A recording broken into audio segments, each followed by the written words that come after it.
Hello, beautiful souls. This is Elena Maria Fouché with Mindfulness Made Easy. And I'm standing here in this yoga room, which is not my normal yoga room, in a building that was locked until a few minutes ago, and none of my students are here, which is pretty funny. So everything is kind of upside down and on its head. And that reminded me that I really wanted to share something with you, which is that as many of you may know, I'm moving to France from Hong Kong in December. And first, just until I get through that process, I'm going to change to creating blogs once a month instead of once a week. Because as you can imagine, there's a lot to do. And that situation, as well as this particular situation,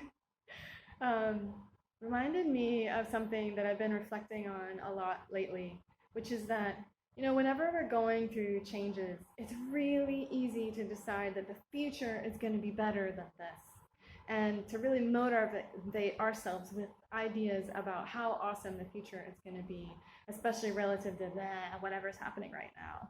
So, this change that I'm having as far as yoga is a little chaotic and weird. And I could decide that, some future date, it's going to be much better. Or with this big change of moving to France, I could decide, all the things I don't like about Hong Kong, France is going to be so much better. And when I do those things, when I start living in the future like that, deciding that my future is where my happiness is going to be, then I really miss the juice and the joy of right now, of this particular moment in my life.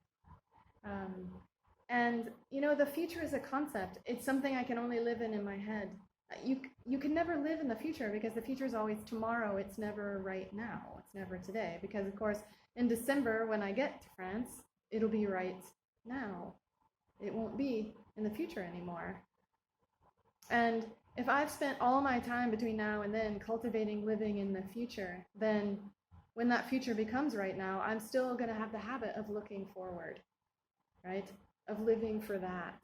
And so usually what we do is we get to that future moment, and we're so used to living for the future that now we can't live in the present. It becomes a habit.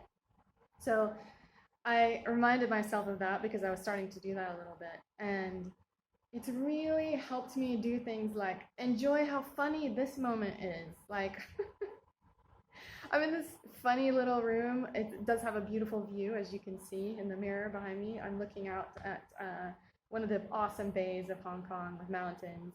And no, none of my students are here. And I could take that personally and be upset, or I could just realize, they all have lives and there's things they're doing. Just as I have a life and I'm here. So I'm going to do my own yoga in this awesome room. And really enjoy it. And I'm going to really enjoy Hong Kong every moment as much as humanly possible, even the chaos and the craziness, until I get there to France. And in doing this, I will cultivate living in the moment, enjoying my life, even the painfulness and the craziness. There's a balance to that. Yeah, things are difficult and things are also really great. And that's always true in every moment. And even if it is a moment of just utter and horror, terrible, I know that that moment won't last forever. And somehow, it's to really feel that moment, to really feel what's happening and live that. Same with the happiness. Things change, my friends. Take care. Hope that helps, and see you next time.